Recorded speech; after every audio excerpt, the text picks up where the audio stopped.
Assalamualaikum, Assalamualaikum warahmatullahi wabarakatuh. Perkenalkan, nama saya Muhammad Haris Alfarisa Sigar. In this video, I will explain English for Scientific Purpose or ESP for Economy. Jadi di video kali ini saya akan menjelaskan ESP untuk ekonomi. Mungkin sih teman-teman sudah bertanya-tanya, apa sih itu ESP? Jadi ESP or English for Specific Purpose refer to the use of English language tailored to meet specific needs of learner in particular fields or profession. Jadi English for Specific Purpose ini adalah suatu pendekatan dalam bahasa Inggris yang berfokus pada pengembangan keterampilan bahasa yang sesuai dengan kebutuhan dan konteks tertentu. Ini berbeda dengan pembelajaran pengajaran bahasa Inggris pada umumnya yang mencakup berbagai aspek secara luas. Nah, di sini SP ini dirancang untuk memenuhi kebutuhan komunikasi spesifik dalam bidang tertentu. SP ini biasanya diterapkan dalam konteks profesional, akademik, maupun kejuruan. Ya, jadi what is economic? Jadi mungkin sini banyak ya teman-teman sudah tahu, tapi mungkin ada juga yang belum tahu. Jadi ekonomi is the study of how society allocated limited resource uh, to fulfill limited needs and wants. Jadi mungkin ini adalah salah satu yang membuat saya tertarik membahas ESP for Economic karena ekonomi ini adalah studi sosial yang bagaimana masyarakat itu dapat mengolahsasikan sumber daya yang terbatas ini untuk memenuhi kebutuhan dan keinginan yang tidak terbatas.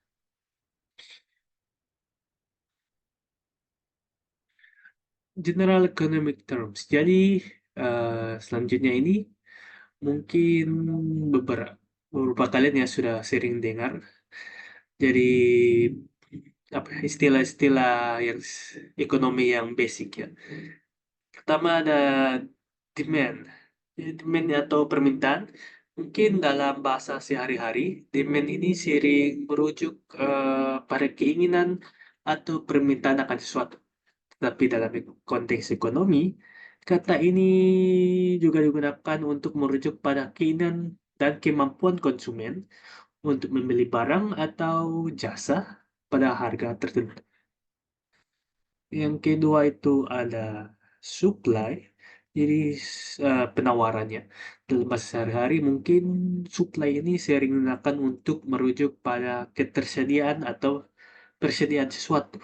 Dalam konteks ekonomi, kata ini merujuk pada jumlah barang atau jasa yang tersedia untuk dijual. Yang ketiga itu ada market atau pasar. Dalam konteks ini ya sesuai namanya ya, pasar, di mana tempat terjadi perdagangan.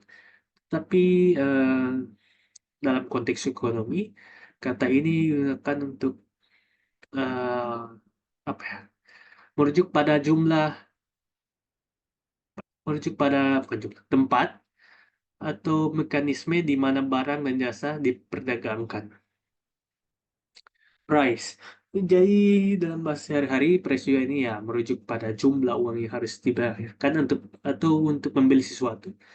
Dalam konteks ekonomi ya ini memiliki makna yang sama juga ya untuk merujuk pada jumlah uang yang harus dibayarkan untuk membeli barang ataupun jasa.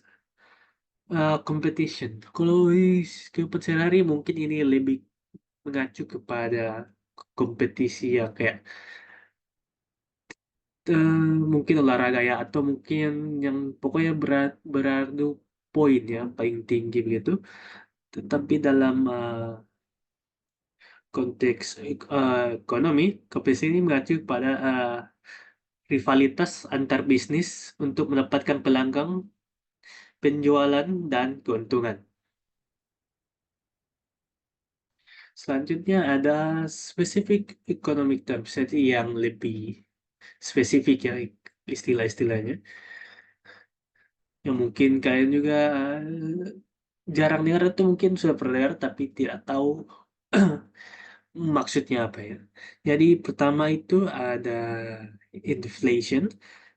Jadi inflasi atau inflasi ini adalah kenaikan umum dan terus-menerus dalam harga barang dan jasa dalam suatu ekonomi selama periode waktu tertentu.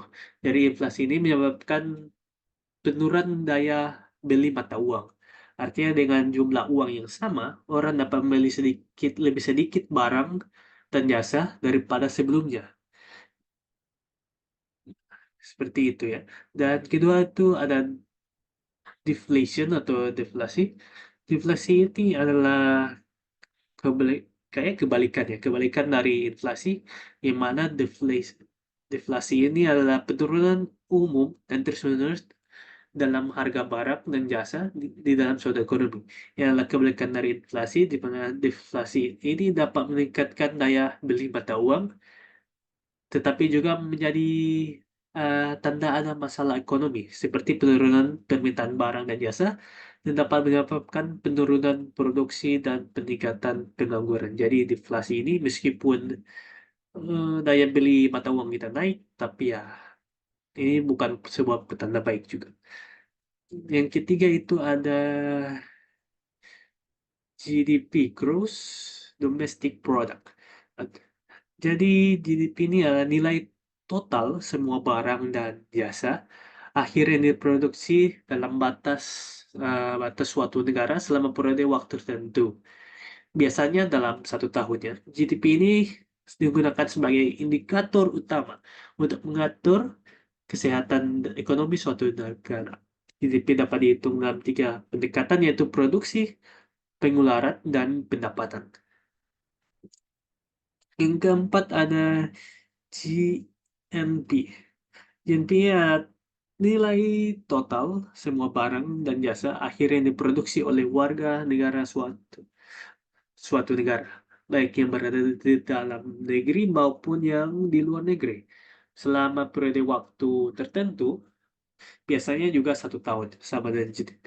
Berbeda dengan GDP, GNP ini mencakup pendapatan yang diperoleh warga negara dari investasi di luar negara dan tidak termasuk pendapatan yang diperoleh oleh orang asing yang tinggal di dalam negeri. Yang kelima yang terakhir ada economic growth atau pertumbuhan ekonomi. Ini mengacu pada peningkatan kapasitas produksi suatu negara dari waktu ke waktu yang diukur dengan peningkatan dalam GDP atau GNP. Pertumbuhan ekonomi ini berkelanjutan, penting untuk meningkatkan standar hidup, menciptakan lapangan kerja, dan mengurangi kemiskinan. Pertumbuhan ekonomi dapat didorong oleh berbagai faktor, termasuk peningkatan teknologi, investasi modal, dan peningkatan keterampilan kinerja. Selanjutnya ada ada tes ya. Jadi untuk lebih apa ya? Untuk mengetes ya seberapa jauh pemahaman teman-teman sekalian, mungkin bisa coba-coba jawab ya. Tidak banyak sih, tiga saja, tiga soal. Mungkin jawabannya setelah coba-coba mungkin bisa cek di deskripsi. Saya akan taruh di deskripsi video jawabannya. Jadi mungkin bisa coba jawabnya. Untuk question dan answer ya, Q&A mungkin bisa tanya di komen. Mungkin yang ingin bertanya lebih lanjut untuk ESP for Economic ini. Jangan malu-malu. Saya akan tanya di komen. Ya, itu saja ya dari saya. Terima kasih sudah menyimak sampai terakhir, dan itu saja dari saya. Mohon maaf ada bila salah kata. Wassalamualaikum warahmatullahi wabarakatuh.